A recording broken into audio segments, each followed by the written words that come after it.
bado tuna mianya ya watu kutorosha na mazao pamoja na vile vyanzo vingine shikika, ikiwemo kama ambavyo nimetangulia kusema, huwa tunategemea minada.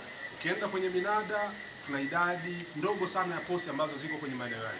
Kwa hiyo kupitia hilo, wapo baadhi ya watu ambao huwa wanauziana bidhaa na mwisho wa siku wanaondoka akiwa bado hajalipa ushuru, lakini wapo watu ambao huwa wananunua na kuuza mifugo yao nje au pembezoni mwa minada. Kwa hiyo kikubwa, niendelee kuwataka halmashauri waone umuhimu wa kudhibiti hivi vyanzo shikika mwanzo, wakati tunaendelea kufikiri kwenye maeneo mengine. Lakini sambamba na hilo, tuna sababu ya kufanya uwekezaji. Unapotaka kutafuta fedha, ni lazima uwekeze ili upate fedha. Sasa hivi vyanzo ambavyo kwa mara nyingi tunategemea mvua na vitu vingine, tunatakiwa sasa kuondoka huko na kuanza kufikiri kufanya uwekezaji wa miradi mingine ambayo kwa namna moja ama nyingine inaweza kutuzalishia fedha ambazo zitatumika kutekeleza miradi.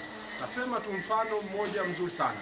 Kuna wakati fulani halmashauri zimekuwa zikijikita sana kutafuta fedha na kuwekeza kwenye huduma za jamii, ikiwemo ujenzi wa shule, ujenzi wa hospitali, ambapo kule tunakwenda kuwekeza na unakwenda kuwekeza, ukishaiwekeza pale hakuna return nyingine yoyote ambayo unaweza kuipata. Kwa hiyo kama tutakuwa tunafanya uwekezaji kwenye vyanzo ambavyo vitakwenda kuzalisha mapato mengine, inawezekana kesho tukawa ni miongoni mwa halmashauri ambazo zinafanya vizuri sana kwenye mapato.